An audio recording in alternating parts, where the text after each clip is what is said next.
Okay, everyone. So, hi. So, welcome, everybody.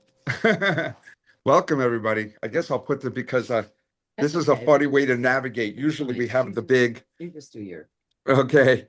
Uh, what happened to my gallery view? Oh, there we go. No, no, no, no. Where's my gallery view? No, no. Oh, wait. Oh, wait. If you. Here we go. Here we go. I got it. Okay, I great. got it. Okay. Now, all right. So today, phew. All right. Welcome, everybody. So today, as you saw on your source sheets, um, this is going to be a little, I'm going to have to bounce back and forth a little between screens here. Do you know what the guest Wi-Fi is? What the password is? No. Um, it's fairly straightforward today. Today, I wanted to talk about empathy, but do a deep dive into empathy because that word is thrown around a lot, and um, and to do a really deep, a deeper, more detailed reading of one text that is probably the most, I would argue is the most famous text to Jews who are not familiar with Shakespeare. Know this speech that we're going to go over, but I'm going to do a really like a detailed dive into it. Because the questions that I've been thinking about in relation to this issue is, um, you know, the idea of seeing otherness. This is a huge subject in the Torah. If I'm not mistaken, the Torah mentions having to attend to the stranger, take care of the stranger, over 36 times. Wow. 36 times. I mean, this is a huge subject in the Jewish tradition, and Shakespeare certainly had a lot to say about it as well. And I think it's a huge challenge for us today. And let me just preface this by saying, yes, it's okay to be recorded. Um, I taught last week, I taught a variation of the class I'm going to teach today to some college freshman students at Adelphi at Jessie Klein's class. I was a guest in her class and taught a class on empathy. And which we're going to talk about a little later today, a little later when we get to the second Shakespeare text. Um, I'll talk about what we discussed, but it was a really powerful, amazing class, right? Yeah, and it was a real amazing discussion of empathy. And in that class, we started talking about, being conscious of all the roles we play, right? And I'll get to this a little bit more. All the roles we play. Like right now, we're all playing adult education students. Here we are in adult education and class at synagogue, right? And I'm teacher right now, and right. But of course, we go about our lives and play so many different roles, right? Mother, partner, brother, sister, friend, employer, employee, et cetera, et cetera. So we're going to discuss some of that, but that's how I started this workshop there. We started thinking about roles. But just back to the core issue of empathy. See, and this is the beauty of this class is that we can get way deeper than we did with the college kids. Yeah. In terms of the questions we ask. So, because what I want us to think about, there's a couple of things I'd like us to think about, and I'd like to start with just a couple of thoughts before we get started um, on the text itself, which is, hold on one second, guys. Sorry, one sec. I just have to jump to my notes for a second. Um, yeah. So here's some questions I'd like us to think about right before we get into the text. How do we truly see another person's humanity? Right? What enables empathy? What blocks it? And how does our own experience of suffering or abundance shape our capacity for empathy, right? Because I think both those things, hardship and abundance, get in the way of empathy. Aha. Everyone can hear the cool echo, which means I can shut off my iPad. Leave meeting. Yay. Okay. Now we just have to get everybody up there. Uh-oh, I left the. Oh, yeah. Oh So my she has to God. Okay, expand one that. second. We're just going to expand that little. Yeah, that's it, Blanca. That's it. Yes. Good job. Thank Good you, Blanca. job. Thank you so much. Thank you. Gracias, yeah. Thank you. Now, And you need to go to gallery view. yeah, now I just need the mouse. Let me get the mouse. Thank God, because I did not feel like teaching this whole class with half my attention on my iPad. Yeah. This is much better. All righty. All righty. Although now you deal with the big Romamu Big Brother camera in the middle of the room here. Okay. Go to view to get gallery. Well, no, I'm just going to do that on the side. And now, Caroline, can you hear me? Yes, I can. Yes. Oh, great, great. Can we, oh, yes, good, good. You can share the source sheet. You can share the source sheet. I'm going to go right back to my thoughts. So, and I think, and here's my second thought about this, is I think, empathy is like a skill that has to be worked on. And we have to, it has to be worked on regularly. Where's my gallery view? Is it up here? Yep. Yeah, I need to see them a little bit. Should I do standard? There we go. Good. Okay. So, it's a practice, and this isn't about, I want to make sure before we even get into it, it's not for anybody to feel guilty today, because we all struggle with this. This is all an evolving skill to be empathetic, and we all lapse all the time. And now I'm going to give you a quick personal intense example. I have an uncle of mine who I was very, very close with, who was a Holocaust survivor, was in Dachau. And ever since he was in Dachau and in other concentration camps and lost his entire family, David Willinger would like to come in. Yes, absolutely. Absolutely. You can expand that gallery. The gallery? I think you can. Well, I don't want to squash out my text, though. That's fine, as long as I'd love to see David. Can we see David? No. Caroline, is David Willinger in with us? There he is. He did There log he on. is. Yeah, there he is. Yes. There he is. Okay. Ask to unmute. David, you need to unmute yourself if he's with us, if he's there. Yes. Hi. Yes. There he is. David Willinger is here too. Beautiful timing. Beautiful timing. We're talking about empathy. We're talking about empathy, David. So, and I'll try to summon some up. Try to what? I'll try to summon some up. I have empathy for Ronnie and Colleen and Cammie. Okay, great. Perfect. But I especially have empathy for the teacher. Oh, wonderful. Good. I need it. So what I was talking about, David, was a couple of things. Is I want to try to do a real, much more deep, substantive dive into this, because the word empathy gets thrown around all the time. But I really want to examine what it is, how you do it, how you acquire it, what Shakespeare has to say about it. And I was also saying, and the Jewish tradition, the idea of paying attention to the other and the stranger and taking care of the stranger is mentioned 36 times in the Torah. So the Jewish tradition has very strong ideas about this. But I was just saying, David, that, I feel it's a skill, and it's something that needs to be practiced, and it's very difficult, and we fall down all the time. I have an uncle who's a Holocaust survivor who was in Dachau.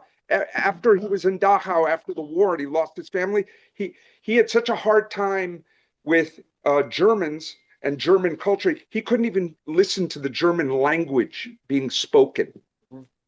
So that's how That's how challenging this had gotten for him. It's understandable. It's Of course, it's understandable. understandable, right? Of course, it's understandable. The first thing we'll talk about is Shylock's situation is understandable too. But Shylock, and I would argue a little bit like my poor uncle, who I adore and turned out to be an incredibly ethical person, had a distorted, unfortunately, his experience. Well, let me leave him alone because it was such an extraordinary experience. Yeah. You can understand someone becoming distorted there, but to the point where he couldn't even hear the German language. He refused to go places where he was going to have to hear German spoken. Understandable. Right. So I'm saying that's how bad otherness can get, how severe it can get. And my last thought that I just want to say before we get into the text is Hillel asked us, that the great old Rabbi Hillel, what would before we judge someone, he asks us to think, what would I do in their place with their history, their pressures, their pain? We have to ask somebody if we disagree with their choices, if we don't understand what they're doing, if we don't like what they're doing, if we're having a very hard time with what they're doing, we have to ask ourselves,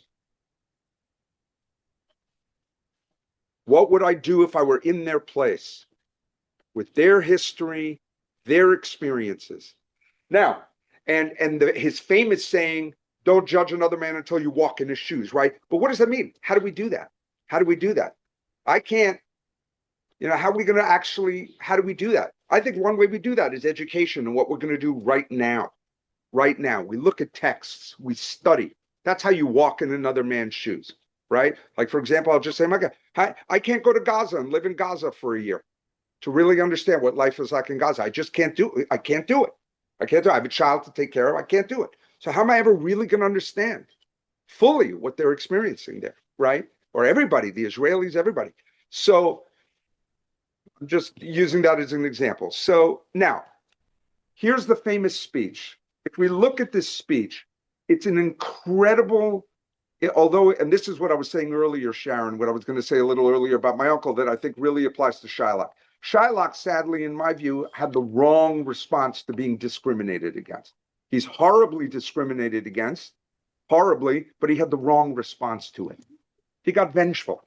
He got vengeful and he got vindictive. So he got angry about it. My mother also. My mother was very discriminated against for being a Jew in Europe when she was a child. She had the wrong response. She got angry about it. So I think it was, and I think Shylock does. Now, like Hamlet last week, though, in the midst of his rage and his feelings of offense, right? He has phenomenal insight into the universality of the human experience. Just like when Hamlet was deeply depressed, it was right in that moment that he could see he had amazing powers of, an amazing sense of wonder, right? His capacity for wonder was incredible in the depths of his depression. Same thing with Shylock. In the depths of his feelings of offense, he has unbelievable insight into the other. Can you read it? Yeah, so I'm going to read it right now. And actually, I'm going to jump the first two sentences and I'm going to go right to, hath not a Jew eyes. Now I'm going to go much slower than we usually do. Hath not a Jew eyes. Eyes. You name me the culture, the people, the group, the class that doesn't have eyes. Hands, hath not a Jew hands, organs, dimensions, senses. You, Shylock is saying, you tell me the culture, the people, the group, the old, the young, that doesn't have a sense of taste, a sense of smell, that doesn't hear music and experience art. Affections is the next word he uses. You show me who doesn't love, who doesn't hate, who doesn't get angry. Passions, who doesn't have opinions.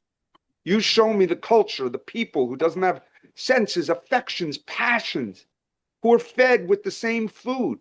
Is there a culture that doesn't eat food? Shylock doesn't know one. Shakespeare doesn't know one. Or hurt with the same weapons? You show me a culture. He's saying that in Shakespeare's time, it would be arrows, probably. Arrows, spears, hammers, that isn't wounded by the same weapons, subject to the same diseases, healed by the same means. And I'm going to add here, healed by the same means. You show me a culture. I would say to somebody who says to me, Ray, you should really, you're a Jew, you're a New Yorker, you're this, who would list all my identities and tell me I should have a problem with all these other cultures and other groups. I would say, do they respond to penicillin in the same way? Do they need surgery? Do they need stitches when they get wounded? Healed by the same means. Then warmed and cooled by the same winter and summer as a Christian is. So here, obviously, Shylock's issues with Christians in particular, but we could substitute that Christian with anything. If you prick us, do we not bleed? I keep thinking every time I read this, not just prick us like your finger. Imagine somebody at a protest who has a rock thrown at their head and they bleed out of their head. Protests all over the world, you see people bleeding the same way. All over the world, protesting for all sorts of causes. When they get hit in the head, they bleed the same way. Same way. If you tickle us, do we not laugh? If you poison us, do we not die? Right? And if you wrong us, shall we not revenge? And this is where Shylock goes wrong, in my view. And you guys are going to tell me your views. My view, this is where he goes, he has the wrong response. Shall we not revenge? If we are like you and the rest, we will resemble you in that. So this is whataboutism. Shylock is saying, if you do it, I'm going to do it. If a Jew wrong a Christian, what is his humility? What's his recourse? Revenge. That's what a Christian does if a Jew wrongs him. Well, if a Christian wrongs a Jew, what should his sufferance be by Christian example? I mean, Shylock's a smart guy. He's saying, you guys take revenge all over the place. And I would add here in this class, the world is all about revenge. Everyone's constantly, it's payback, payback, payback, payback. Payback. But Shylock supports it. Why revenge, he says. And then he says, the villainy you teach me, I will execute. The wrong you're showing me, I'm going to do the same wrong. I mean, this is lessons I teach my kid all the time. My kid is constantly asking me, well, he did it, Dad. Oh, so that means you do. Well, he did this. Oh, so you do the same thing? I'm constantly saying this to my kid. Because my kid is constantly feels affronted. Constantly. And I'm trying to tell. So revenge is not the answer, right? And then sadly, his last line here is the saddest in my view. It's going to go hard. I know this is going to be painful, and it shall go hard. But I will better the instruction. I'm going to be even worse. I'm going to better your example. I'm going to be even harder. Boy, I don't even want to mention the conflict that makes me think of. They go back and forth. You do this, I'm going to do this. You do this. I think that's what he's saying when he says that, but I will better the instruction because it's a but, not an and. I guess he's. But I will better the instruction. Well, Maybe make it less painful. I don't know. I will better the instruction. Oh, that's a fascinating interpretation. I've never heard that. Well, just because it's but, not and. But that would be a whole. It means worse, not better. But why? He'll go one further. That's what he means. But David, wouldn't that be a hopeful interpretation to say he's saying, you know what? It will go hard, but I'm going to improve on the situation. God, I would love that. I just thought because it's a but and not an and. I think he means, but I'll do it. I think most of the time it's interpreted that I'm going to go even worse. But I love that interpretation. Probably wrong. I'll get more even with you. That's what it means. Yeah. So to me, this is like miraculous. And it was the first thing I wanted to lay out to us about in empathy, a man steeped in his hatred and yet has incredible powers of empathy. Anyone have any thoughts on this? Oh, Colleen, please. Yes. Oh, wait, you're muted, Colleen, Yeah. you're muted. Um, I hope this isn't off topic. I'm very confused by this play. I don't know this play that well, and I find it repulsive. And let me just say before I say anything further, I am a convert. So I grew up in a conservative Lutheran family. And I'm very confused by this. I don't really see empathy. I don't actually understand this scene at all. And I wonder, I'm trying to think about the audience at that time. They would have been, I can't really understand how this fits in the play. And in the end, let's say he does convert. I mean, it seems to me the play is resolved in a way the audience would have liked by converting the Jew. And I'm really having a trouble understanding how empathy is the issue here. I mean, what was the goal with this? But empathy isn't the same thing as compassion. I mean, you can have empathy and you can kind of twist it. I just find it a very peculiar play. That's all. And I'm not really, maybe I don't understand it that well.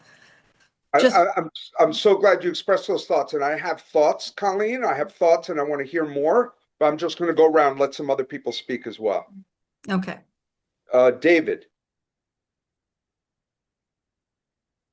Well, I think it is a very peculiar play. It's very strange in Shakespeare's canon. But I think what I get so strongly here is that Shylock spends his whole life with people who have no empathy for him, and he's, in a sense, first he's demanding empathy, and he's saying, since you haven't given it to me, why should I give it to you? But and I feel like that's understandable, whether it's right or wrong, good or bad. I think that's for us to say, but I do want to play devil's advocate a little and say, last week we had Hamlet with all his empathy, but then what did he do? He went and got revenge. I mean, that's the whole play is him getting revenge. And in fact, all these plays are revenge plays. Revenge is this play, the actions of all these tragedies are full of revenge, and some of the comedies too. And so I think it's just something that humans grapple with, and Shakespeare finds it, but it's also part of the Elizabethan model, because it's not just Shakespeare. All the writers of his generation were writing revenge plays too, like the Revenger's Tragedy, for example. So I'm not sure. I'm not sure if it's so easy to say right or wrong myself. Well, one thing we can be guaranteed with Shakespeare is complexity, ambiguity, and relativity. Relativity of viewpoint. That's for sure. That's for sure. Alexander.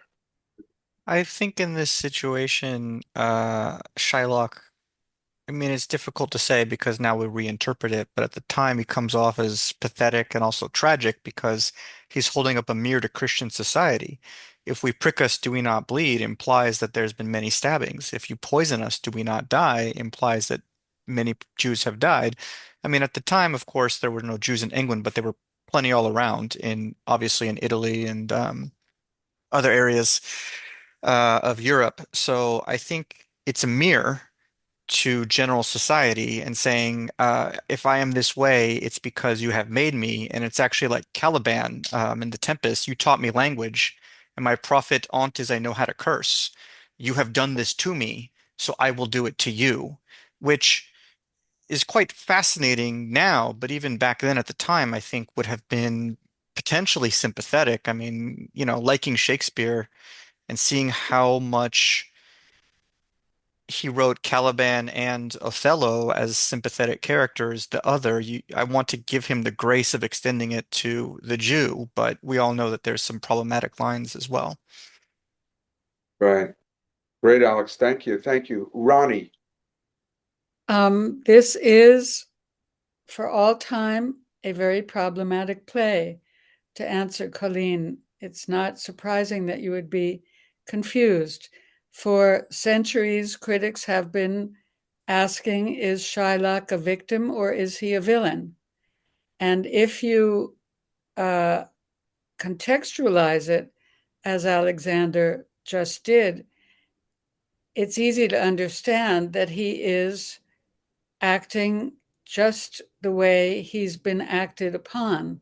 And it would be asking a huge amount of him to react in any other different kind of way. So actually, Ray, I would take, I would not agree that his response is quote unquote wrong, as you say. I think, I think his response is structured by the times that he lives in, by all of the humiliations that he's undergone. And of course, the demand for the pound of flesh has gone down through the centuries as showing what an anti-Semitic play this really is, that we have this villain here who betters the instruction, as it were, who goes above and beyond and is literal in his demand.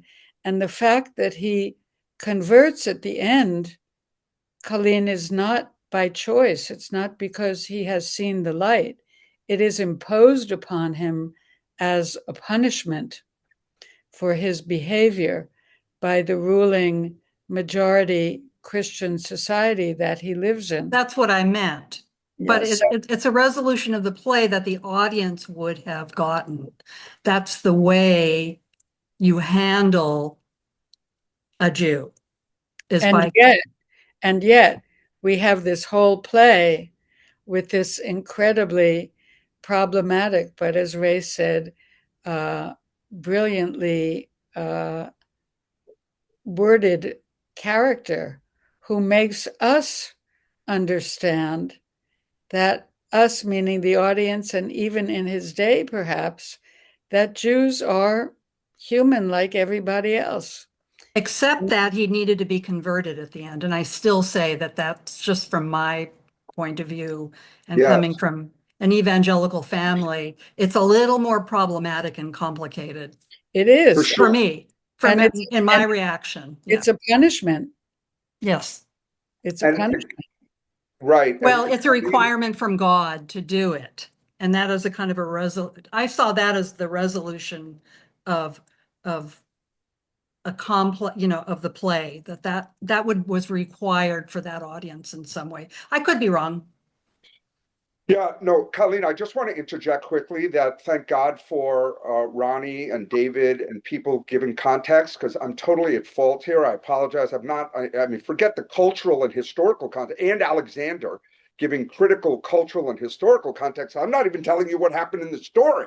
So it just doesn't make sense to me. That's all. Yeah, I just kind of dropped you in the middle of this speech. Sorry. No, because, and I know, and you're like, what the hell is going on here? Of course. And there's a whole narrative behind it. Just to talk about the play for 1 minute, he's mistreated in a whole variety of ways. It's a very intricate plot. My purposes was, I just wanted to laser in on this articulation of what in my view is an incredible expression of empathy. It is, and that's why I'm so troubled by the whole thing. Right. He's requesting empathy. He's not expressing empathy. He's requesting empathy. He is, but in the process, he's describing it beautifully and perfectly. Yeah. Okay. This is what I hear that, but I'm not sure. That's absolutely right, Karen. It's hard to say that he was actually getting empathy, but that's okay. We can move on. No, that's for sure. Oh, and Colleen, as Ronnie alluded to and suggested, there have been volumes and volumes. This play has been being debated for literally hundreds of years, and there are all sorts of views. Some people hate this play; they're offended by this play. They can't stand the play. Other people love it; they think it's full of insight. I mean, the gamut of opinion is going. So we'll get to David in a second, but Jessie had her hand up here in the room. Can you hear me if I say something? Yes. Yeah. Okay. So what makes me think of is what you said in the very beginning of just how difficult empathy can be for all of us, right? That's maybe what we aspire to, like why we study Torah, why we do all these things to try to bring out the best of who we are. And it seems to me what Shakespeare is doing here is talking about how difficult it is. Like he's saying, what Shylock is saying is like, Christianity is all about mercy, but you guys, are you so compassionate? Do you give mercy? No, your model is revenge. So why shouldn't I? But then there's this whole theme in that play, where people are saying to him, can't you have mercy on, what's his name, Antonio, right? Do not give him a pound of flesh. Can't you have mercy? And Right. my memory is, right, Portia like dresses up and tricks him, and Right. she tricks him, and she says, Right. and then she says, well, Quality you of can't have any mercy. blood. You can't have any blood. You can just have the flesh. Like, they're just tricking and tricking and tricking, in order to get him to do a good thing, they're doing a bad thing. So Right. it seems to me as less like, it seems to me, at least on some level, you can just read the play as like, it doesn't matter if you're Christian or Jewish, you're all going to have a hard time when you're wronged, having compassion, and resisting revenge. And even trying to get someone to have compassion, you're going to act in not wonderful ways. That's right. And that's exactly right. And Ronnie, I just want to add to what, I have deep understanding and compassion for him, but I think when we get vengeful in the face of discrimination, or at least that's a response that of course it's deeply understandable. It's why I understand I have hundreds of close friends, hundreds. I have many, many close friends who could not bring themselves to vote for Zoran Mamdani. I understand it deeply. I understand it. But I think, anyway, That's a digression. it's a digression. I shouldn't get it. I shouldn't go there. Okay. Yeah. All right. Fine. David. I just think that it's very important to acknowledge Colleen's difficulty with the end of the play. And my feeling about it is, I mean, I don't know this play by heart, but I saw Dustin Hoffman in it. I would say that just because the play ends that way doesn't mean that Shakespeare is saying, or that the play would communicate necessarily, this is the right thing for the Jew to do. This is how he should be treated. Not necessarily. It could leave the audience incredibly uneasy. And I think a director can easily justify that unease and that ambivalence at the end. But I would say that also that Shakespeare frequently has characters who are unlikable. And I think Shylock is an unlikable character. He's cold. He's tough. He's just gonna get his profit, and he's very intelligent.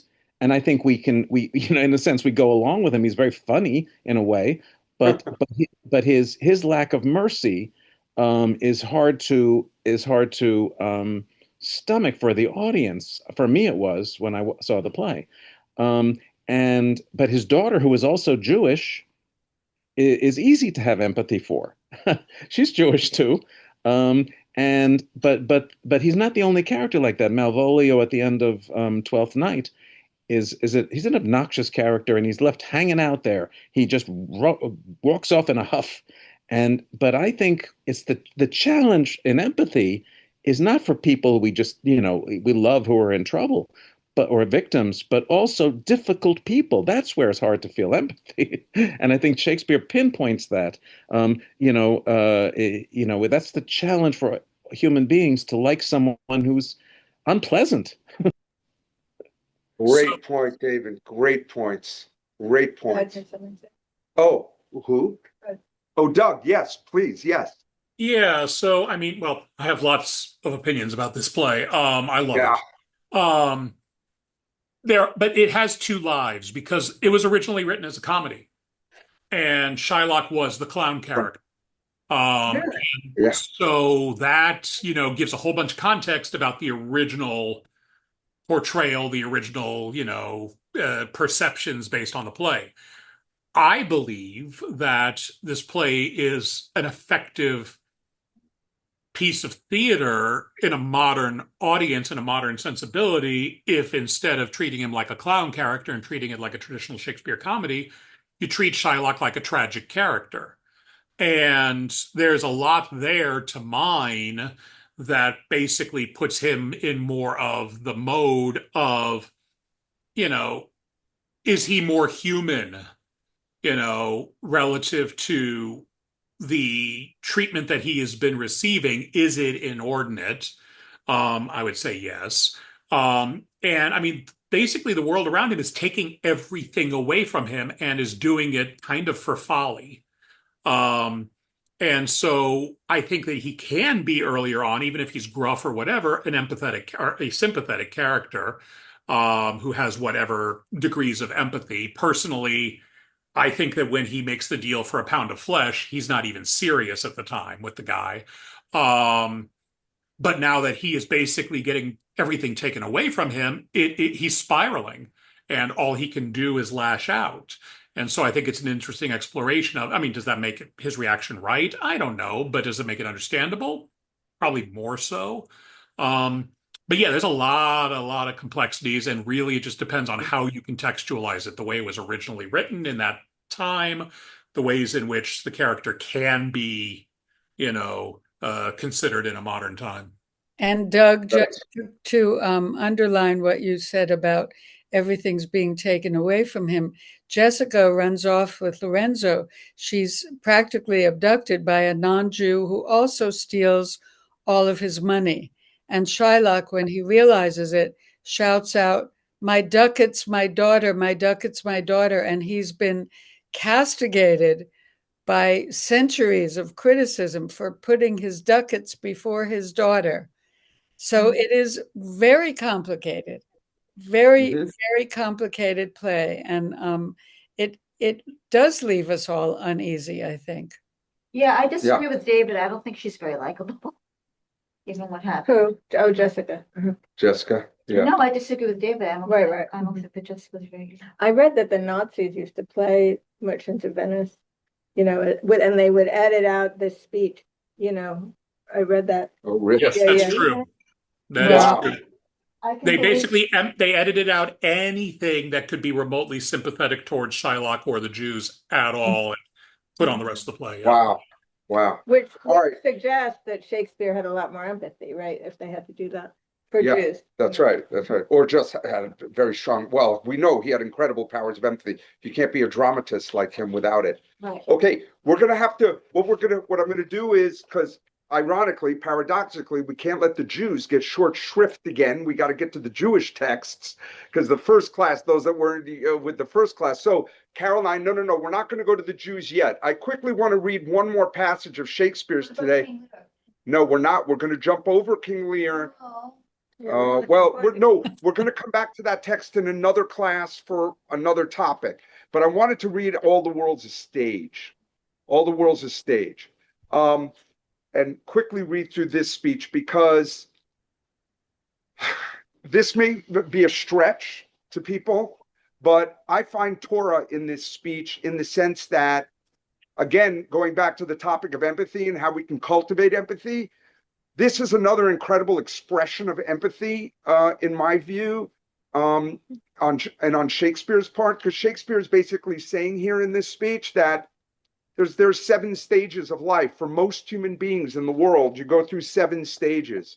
And I said to Jessie's students in her college class last week that wouldn't it be interesting to use this speech as a model? If anybody ever tells you, God, they're so different from us. I can't understand what they're doing. I don't understand what that group over there does. I don't understand how they think. I don't understand why they behave the way they behave. I don't understand why the old do, I'm going to openly admit I'm having a big problem. I generalize about Gen Z a lot, and I have to be careful with Gen Z, and I need to refer. And so I think a lot of people, what if we were to use this speech? I'm positing, what if we were to use these stages as a kind of what's the word I'm looking for? Like a model, like a template, like a gauge. Well, do they do this? Does the culture I'm being told is a big problem? Do they do this? Do they do this? Do they do these things? Wow, then, as a gauge for universality and as a possible way to cultivate empathy. Let's see. It's an experiment. So Jacques says in this moment in the speech, Colleen or anybody, Jacques is just this melancholy man in the forest. As You Like It is another of Shakespeare's great comedies. I got to get used to giving context. another one of his great comedies, and a whole bunch of characters get cast out from the city to the forest. And Jacques is this melancholy man who lives in the forest, who loves to philosophize and is constantly philosophizing. And in the middle of one exchange, I'm forgetting what the line is immediately that precedes this. Maybe Doug knows. I'll have to look it up. Okay, so I'll get back to you on what spawns this. But then all of a sudden, Jacques just dives into this and says, all the world's a stage, and all the men and women merely players. Listen, because they have their exits and they have their entrances. And one man in his time plays many parts. And of course, today we can substitute man, woman, anybody plays his part. His acts being 7 ages. At first, the infant, mewling and puking in the nurse's arms. I don't know a human being who doesn't go through that stage. Then the whining schoolboy with his satchel and shining morning face, creeping like a snail unwillingly to school. Most societies, certainly in the Western world, that describes young children going to school or to wherever they learn, whatever their place of learning is, right? Or they go through that stage. And then the lover, right? Jesse and I were saying this is the lovers probably between the ages of 13 to 18. We were conjecturing, right? 13 to 18, sighing like furnace, with woeful ballad made to his mistress's eyebrow. So we're all writing, but it's all about love and writing poems and love songs and being in love and who has a crush on who and who's dating who and who wants to be with who. And that's the stage of the love, right? Then the soldier, which I think my kid is in this stage now. My kid's 22. Then it's all full of strange oaths and bearded like the pard. The pard is the leopard. And they have a strange, because in Shakespeare's time, soldiers let their beards grow and their beards got strange. So he says, full of strange oaths and bearded like the pard, jealous in honor, sudden and quick in quarrel, seeking the bubble of reputation. Reputation, right? Makes me think of social media right away. Oh, is it going viral? I want it to go viral. Is it going to go viral? Did I get a lot of likes? Seeking the bubble of, even in the cannon's mouth, they'll even die. They'll even die for these positions. They become hardcore. And I remember I was very self-righteous when I was a college kid. Woo, was I self-righteous? I was kind of like I had very hard socialist politics when I was in college. And I didn't want to hear about God or religion or faith. You couldn't tell me differently. And my kid is very much like that all the time now. I hear from my kid, Dad, you have no idea what you're talking about. You don't know what you're talking about. Very opinionated, very sharp. So that's the soldier stage, right? Then the justice in fair and round belly with good capon line. I just found out today that a capon is a castrated chicken.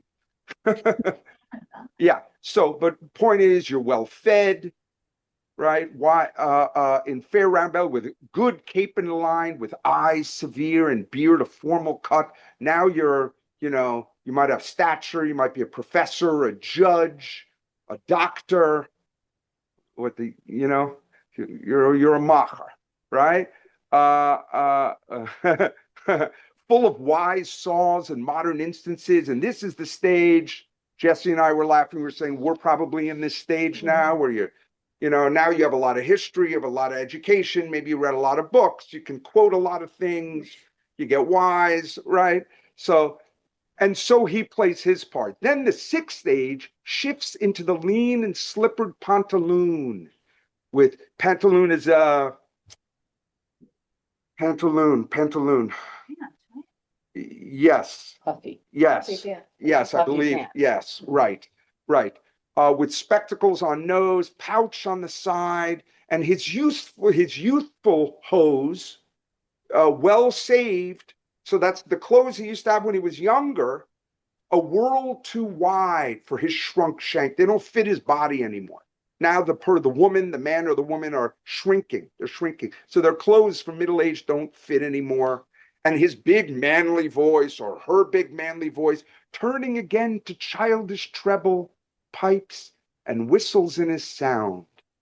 Last scene of all that ends this strange, eventful history is second childishness and mere oblivion, right? Where the really old can almost feel like children again. Sans teeth, well, sans means without. Sans teeth, they lose their teeth. Sans eyes, sans taste, sans everything. So Doug put in the chat. Doug put something in the chat. Pantaloon is a fool, he said. Yeah, Oh, an old fool. Yeah, it's like that Commedia dell'arte kind of caricature that would wear the pantaloons. So it is a reference to the pants, though, Doug. Is that Oh, right? yeah. Yes. Yeah. Yeah, Yeah. the pantaloon. Put the line ahead Well, of a it. pantaloon is a ridiculous person, and the hose is his stockings, just like a woman's hose is stockings, and he's lost a lot of muscle mass, so they hang off his legs now. Right, right, exactly. So they don't fit anymore. They Let's don't, see, what was the line before you put them? where here? Yeah. We're Uh, just asking. oh, What was the line before you asked him to find it? Oh, yeah. I had put in here the line Duke Senior said right before this soliloquy because you were asking about it, I thought. oh yes, the great. Thank you, Doug. The line of dialogue that precedes it. Yep. He says, yeah, this wide and universal theater presents more woeful pageants than the scene wherein we play in. Oh, they're talking about their experience in the forest. So that was the line, and he says it's not just this pageant. Jacques says all the world's a stage. All the world's a stage. So that was the line that preceded. So to me, this is another, obviously, like everything in Shakespeare, there's multiple meanings, many contexts this can be interpreted as. This can be, I thought, in a sense, this is an amazing expression of empathy again, and can be, as I said earlier, can be used because most of us go through these stages all over the world. Most human beings go through these stages. Think of the people you have the hardest time with. Cultures, groups you have the hardest time with. They're going through most of these stages. So, all right, let's look at the Jews a little bit, and then we'll talk some more. Yes, good. Let's look at the Jews. My beloved Jews. Exodus. David raised his hand. Sorry, David, yes. I just want to say, based on your reading, Ray, that I just realized that Jacques is a Jew.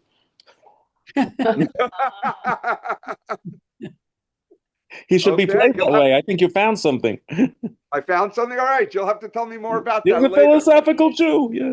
He is expressing a universal outlook on the world and on people. So in that respect, he is ultimately empathetic to what's going on. Jacques. Yeah. Yeah. So Yeah, it's I not don't that think much it's of a stretch, right? No, it's No. his worldview of Mm-hmm. people go through. He's That's like, being listen. empathetic. All the Right. world stage. Right. Or Yeah. listen, we're all playing roles. We're all playing parts and roles. Everybody, you show me somebody who doesn't do that. So But he's saying we all play Good. the same roles Well, at the same different roles. stages. yes, Right? yes, I mean, that's right. That's right. And he's saying, and to me, there's about 7 of them. And here they are. yeah. Yeah. And here they are. So it is. It's an empathetic view of Humanity. life. Right. Yeah. That's what I think. Great. Great. Anyone want to read a quote from Exodus? Go ahead, Karen. Karen? I'm volunteering. In Hebrew and English. I love Hebrew. But Karen, you have to do it in Hebrew. Vigarlo to Tovat. I can't really see it. Velo tiltat hu ki garim. This is about the stranger. Yes. Chayitam ba'aretz Mitzrayim. You were a stranger in the land of Egypt. You shall not wrong a stranger or oppress him, for you were strangers in the land of Egypt. Well, that's the ultimate empathy statement, right? So you're right, right. And then what's the second line in English, Karen? What does he say? You shall not ill-treat any widow or orphan. If you do mistreat them, I will heed their outcry as soon as they cry out to me. Great. Then another one from Exodus. I'll read. It's sort of the same thing. Yeah, right? sure, Sharon, You please. shall not oppress a stranger, for you know the feelings of the stranger, having yourselves been strangers. No matter. Great. So those are the classic ones. Caroline, can you scroll down a little bit? Leviticus. Yeah. So here, Leviticus says, "You shall not take vengeance or bear a grudge against your countrymen. Love your neighbor as yourself. I am the Lord. When the stranger resides with you in your land, you shall not wrong him. The stranger who resides with you shall be to you as one of your citizens. You shall love him as yourself, for you were strangers in the land of Egypt. I am the Lord your God." Caroline, can you scroll down a little more? Deuteronomy. Jesse, can you read that one? Excuse me. For the Lord your God is God supreme and Lord supreme, the great, the mighty, and the awesome God, who shows no favor and takes no bribe, but upholds the cause of the fatherless and the widow, and befriends the stranger, providing him with food and clothing. You too must befriend the stranger, for you were strangers in the land of Egypt. Great. And then this is the big one, like the holy one, really. Like, I even have a hard time with this one. I have a hard time with this one. In Genesis says, and God created man in his, or, in their image, in God's image, in the image of God. She created him, male and female. She created them. So, I try to keep this in mind when I'm looking at people like I just don't get you. I don't get you, but God created you also. Created you also.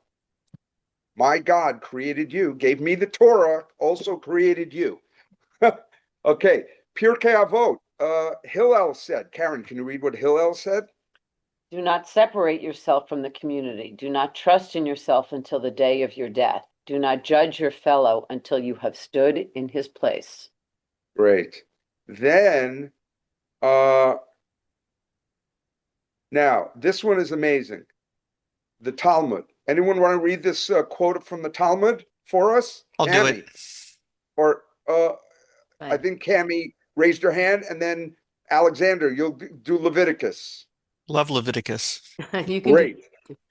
There was another incident involving one Gentile who came before Shammai and said to him, "Convert me on condition that you teach me the entire Torah while I am standing on one foot." Shammai pushed, is that right? Shammai? I think it's Shammai, yeah. Shammai pushed him away with the builder's cubit in his hand. This was a common measuring stick, and Shammai was a builder by trade. The same Gentile came before Hillel. He converted him and said to him, "That which is hateful to you, do not do to another." That is the entire Torah, and the rest of it is interpretation. Go study. So now the first half of this Talmudic passage, I'm a little confused by, with Shammai, but it was really the second half that I was interested in, which is what Hillel told him. They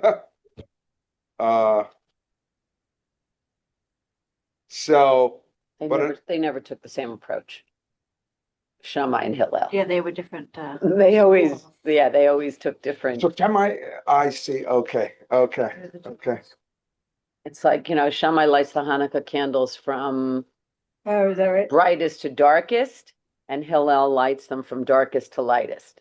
Oh, really? They're always like opposing figures? Always. Yes. Oh, okay. Awesome. Great. That got explained to me. Wonderful. Now, Leviticus. You shall not. Alexander. Oh, Alexander, I'm so sorry. Leviticus, please. Leave me Leviticus, please. Yes. You Yes. shall not render an unfair decision. Do not favor the poor or show deference to the rich. Judge your kinsmen fairly. Do not stand idly by the blood of your neighbor. I am the Lord. Excellent. And now Proverbs. Caroline, can you scroll down a little bit? Proverbs. Alexander, can you read Proverbs for us also? He who oppresses the poor affronts his maker. He who shows mercy to the needy honors him. Great. I'm going to read our rabbi at the end. But Jesse, can you read Talmud for us? three distinguishing marks characterize this nation, the Jewish people. They are compassionate, they are bashful, and they perform acts of kindness. Right, critical. Now, I stuck this in here at the end. I don't know if anyone was in shul on Friday. Mhm. I couldn't be, but I listened to her. Yes. It was. I was there. You was Sharon was there. Karen was I was there. there. I was there. I was there. Yeah. I was there. Right. David Alexander was there. You were all there. Great. So I couldn't help I was like, I have to quote her in this, you know, and here's where I'm gonna open it up for discussion. I'm paraphrasing what to me was an important principle of her sermon. Mhm. I think she was saying over and over again the Torah. Well, this is almost a quote. Over and over again, she said the Torah provides narratives about the stranger and the pain of the stranger and calls on us to hear the pain of the stranger. And then she said, in effect, so part of what it means to be a Jew is to hear the pain of the other. Sure. Right. So, yeah, David. Well, it was the most amazing sermon. I mean, many are amazing, but this was such a striking sermon because it really was about empathy. And the thing that I think the point she was making is that what gets in the way of our empathy is that we are so full of our own pain and we're competing with the other, with all the others, to prove that we have more pain than they do. And because we have so much more pain than anybody, how can we feel empathy? I really think that was the point. And she was holding a mirror up to everybody to say, is this such a great stance, in life? It's Right. the pain game, the pain game she called it, which really, it really chimed with me. That That's point she right. was making. It's really Yeah, very. It, the pain game. Exactly right. That's right. That's what she said. and sort of that's what's going on with Shylock. It's right there, the pain game. He's really playing it. That's right. He is. He is exactly right. But I love how she said that part of our identity as a Jew is it's almost like that's part of what it means to be a Jew, is to be empathetic, not to act in your self-interest, not to just, right? Is But to that's be what it means to be a good Christian too. To love their brother, right? right. Yeah, for sure. Great. So Right. But I just fear that I mean one of the ways it could be extended is because we suffered the Holocaust, because we've suffered all this prejudice throughout all the generations, because the Jews have gone through so much, we don't have to be empathetic. I mean, people come away with the opposite lesson, I'm afraid, and I think And that's that's, part of what she was saying. but she was also saying that like you can do the opposite thing and you can say like, people have it so much worse than I do and not be, compassionate to myself. True. Works all different ways. Right. I'm, Right. I'm wondering if it's okay to acknowledge to oneself, to allow oneself to have those negative feelings. I mean, to suppress it isn't a good thing either. I think you can have those feelings, but still consider your actions, and maybe those aren't exactly the same thing potentially. Beautiful point, Colleen. And can you say a little more about what are the feelings you're talking about when we feel like we want to Well, separate ourselves? this is kind of a rough generalization, but let's just say traditionally in Christianity, your thoughts are not different from your actions. You can sin in your thoughts. Now, do people really think that way all the time? I'm not really sure. I'm talking about Christians. But technically, you can sin in your thoughts. And so therefore, I think that leads to a lot of guilt because, hey, we all have negative thoughts and we're all going to have we're all going to question other people and we're all going to be annoyed by certain behaviors.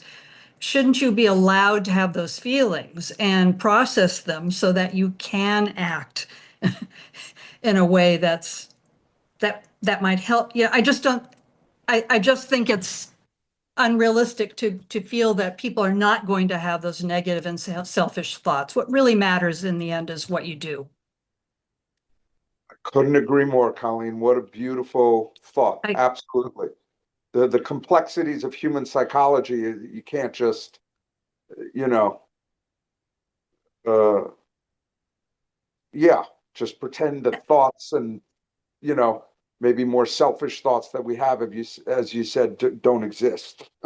That's silly. That's Right. absurd. So that's a They're given great to point. us to wrestle with, you know, that's those feelings, you know, are given to us to wrestle with, and you're saying actions and words are a kind of an action too, you know. Mm-hmm. You know, I'm confused about that. I don't know as much about Christianity, but I just keep remembering. Do you all remember when Jimmy Carter was interviewed by, what was it, Playboy or something? And he said, "I have these impure thoughts. I have lust," you know, and he was like, almost didn't get elected because of it. Right. Right. So it seemed like you weren't allowed to have those. He was just talking about thoughts, right? So he was expressing it. I mean, You're not allowed to say you had thoughts. Well, he was running for president. That's kind of I'm an not sure why extreme. he shared that. Why would he? Yeah, it wasn't smart Why to would share he it. share it? But the point is, like, To- I think he was saying it as to show how yeah. human he is, show the president can be a human being too, and most Americans couldn't accept that, you know, even though they have those very same thoughts. But you As- see, he was expressing that as sinning in his thoughts. Well, that's what I mean. So that it seems to me there is a notion of sinning in one's thoughts. Yeah, there is in Christianity for sure. But that's But what it doesn't have to be sinning. It can just be your private thoughts. And maybe, you know, maybe if you're suppressing your thoughts so much because you're thinking of all your negative thoughts as sinful, I'm not sure where I was going with that. But the question is, you know, are any of us free of those thoughts? And is Right. that okay? And can you just simply get tripped up by worrying too much about your thoughts, so much about your thoughts and sinning in your thoughts that you're unable to act as effectively as you could? But what does that have to do with the text?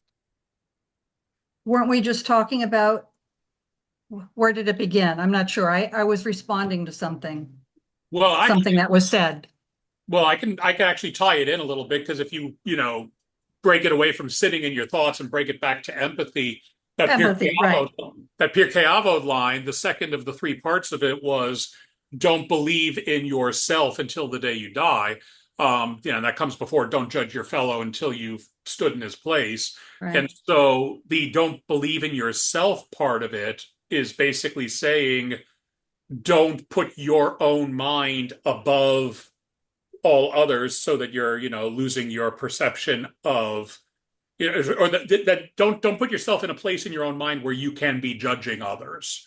And so that ties into the internal thoughts behind empathy, and how they tie into actions of empathy. So, you know, the thinking about sin, doing sin, thinking about empathy, or, you know, if your mind is not being empathetic, it's harder to actually act out empathetically. Mm-hmm. Well, I Is think that that, I any? mean, the thing that about that text that's always struck me is the way that it's phrased, like whatever is hateful to others, whatever is hateful to you, do not do to others. Okay. And that's sort of, people often said it's like the Jewish version of the golden rule. It's not do unto others what you want others to do unto you, because like maybe just because you like something doesn't mean someone else is going to like something. Yeah. But I think we all have the common denominator of like what we don't want done to us.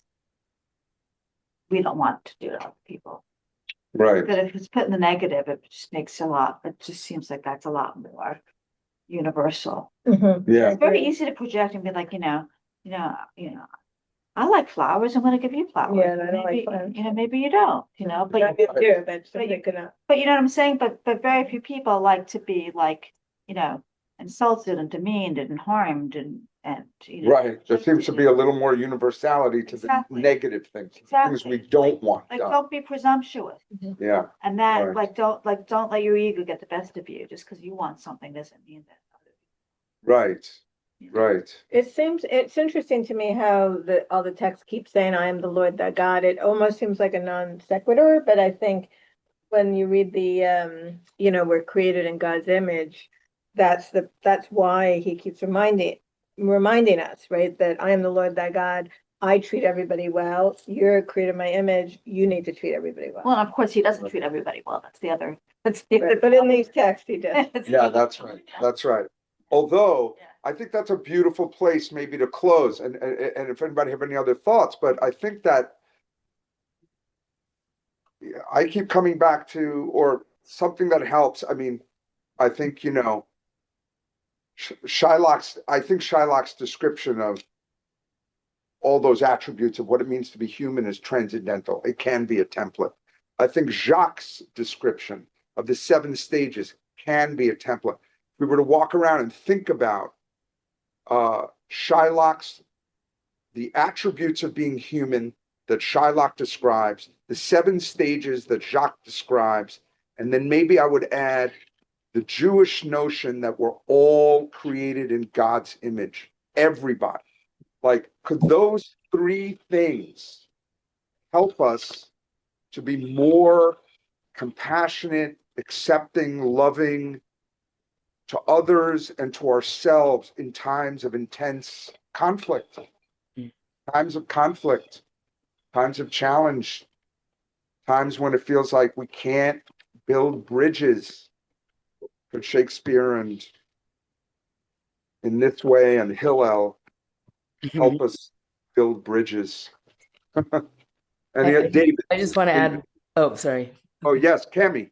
Well, I just wanted to add one thing because we haven't talked about it at all, is this idea of self-empathy as well, because everything that we're discussing, if you turn it on to yourself and you give yourself that space that every single part of this text has put out into the world, that's actually often when it's just easier to be empathetic for another person, when you're actually living empathy. That's a great point, Cami. And in my notes, often you'll see in the Jewish tradition when it says, "Don't do others as you wouldn't do to yourself." There's a constant reference to the self. The self is the measuring stick, right? I'm just saying, I'm just connecting that because that's absolutely right. It starts with this is making me think of something. There's something Rabbi Diane says a lot. He says in the prayers in the morning, like most of the morning prayers are about how God loves us, and then we say the Shema about how much we love God with all our heart and all our soul. And there's a lot of, like, Marshall Rosenberg's nonviolent communication. I think, right, you have to have empathy for yourself before you can have empathy First, for you have to love yourself first, and that translates into empathy. That translates. Yeah, exactly. Self-love It makes translates. it possible for you to have empathy for another. Right. Fill up your Right. tank. Is that kind of what you're saying? Yeah. Probably if you do have true unabiding love for yourself, you cannot not be empathetic to another. That's what I'm like to feel. Fascinating. That the reverse is true. You're saying if you really don't like yourself, you're gonna have a hard time. If you beat up, if you're not in a space of total love, a love, embodied love, then there will always be the other. Because you're just going to be projecting all over the place. Right, you'll be projecting. Exactly. Great point. That's one of my favorite points, because I think it's at that moment, like, where you you can embrace, like, the worst thing you've ever done, and you can say to yourself, like, I am so human. I've done this horrible thing. Whatever it is, it's at that moment that you can be there for anybody. Like, no matter what another person has done, because at the moment you can forgive yourself for whatever it is you feel so ashamed of, or whatever you've done that you feel should never be done by anybody. If you can love that part of yourself, you can create space for almost anybody. Right, exactly. Beautiful. All right, last 2 comments for today. Colleen. Oh, David was saying. Oh, David, I'm sorry. David, and then Colleen. I think that self-empathy one is the hardest, and it's hard to say which comes first, because one could feel a lot of empathy for people who are suffering, and it could never turn around for empathy for yourself. But just coming back to that earlier point of "I am the Lord your God," I mean, that is the first commandment. That's the first commandment, and here it gets repeated over and over and over and over and over, because I think it's because it's so hard to follow these commandments about the stranger. And we just need constant reminding that as I think Americans need constant reminding, and well, the Europeans too. Sort of everybody in the world right now is in this crisis where everyone's turning away from the stranger, and trying to throw them out and trying to keep them out, and so I think it's like a drumbeat. I am the Lord your God, and I'm telling you this. It would be nice to remember and to listen. Great point, David. Thank you. Great point, Colleen. I think David was touching on it's. I don't need to add anything further. Yeah. Oh, yeah. Okay. You were going to say the same thing? Something similar. Yeah. Say it in your own words. Yeah. Colleen, say it in your own words. No, it's okay. Okay. Okay, well, right. The stranger. Boy, is that a big topic right now in our society, for sure. Boy, the way we're turning against the stranger in this country, for sure. My God. I will just. Some are. I will just say one thing, and in terms of how we define stranger, it doesn't really have to be stranger in sort of the textbook sense. It could be your neighbors. I mean, and I've been thinking a lot about what kind of culture we have, where we're very individualistic and we prize that. And I'm beginning to wonder, just thinking about that as compared to a consensus culture and what that means in terms of programs that promote and protect people. And I just wondered what other people's ideas were. But are we essentially a very unsympathetic culture because we're so individualistic, potentially? It has that shadow side for sure. Yeah, I would say that's a byproduct of the kind of almost, distorted, like individualism gone amok in this country. I'd say it's a byproduct, what you're describing, because I think we're kind of, individualism, a kind of excessive individualism is a huge problem in this country, and I think it is a byproduct. It's interesting because I had a speaker just before Ray come to a different class actually, who speaks on restorative justice and how restorative justice plays out in other cultures and indigenous cultures. And the kids were crazy about him like they were for Ray. But they kept talking about how, he kept talking about how forgiveness and repair is so much more common outside the West, and that revenge is such an aspect of our culture, and that they should understand that that's not the only way or the normal way, or the like they should understand lots of cultures don't go there. Like which ones did he was talking about all these indigenous cultures, and he was reading from this book. He read some very controversial things, but somebody who,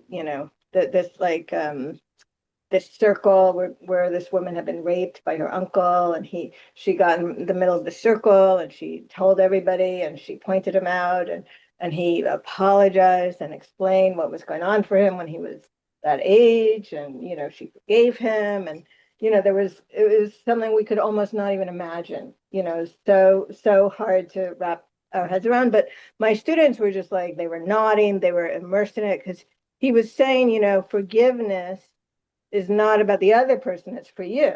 You forgive somebody not so that you help that person. You forgive somebody so you don't hold resentment. You don't eat a pill and hope the other person will die, right? So it's very specific to our culture, the revenge that. Yeah, grievance culture. Yeah, for sure. Yeah. Guys, I want to acknowledge the time because we're way over here. We're into schmooze time. But thank you so much again, everybody, for coming this week. It was great. Really appreciate you being here. Thank you. And thank you, Ray. Thanks, everyone. Thank you. Thank you, everybody. Great class. Your thoughts were invaluable. My God, I couldn't do this class without you guys. It's like 15 professors. Yeah, exactly. It's like a And room me. of professors. Happy Awesome. Thanksgiving, everybody. Be Thanksgiving. Yes. Yes, happy Thanksgiving to Happy everybody. Thanksgiving. Let's have Thanks for putting the materials together, Ray, and also thank you for the extra bit, the Stephen Greenblatt Oh, yeah, that was reminder. Yeah. Oh, good. You got that. Good. Yes. Good. Oh yeah, I did some deeper. I had to, of course, look at all the other all the BCC's written. Yeah. Oh God, Colleen, his introduction to the Norton Shakespeare is amazing. It's amazing. Yeah, I So- haven't done that yet. Yeah. Yeah, it's incredible. That's where those excerpts are from. Right. So it's amazing. Okay, thanks Thank you. again, guys. People need to go. Bye-bye. Thanks so much for coming, everybody. Thank you, Ray. Okay, See you all thanks in everyone. Shul, I See you. hope. Thank you, Ray. We'll see you soon.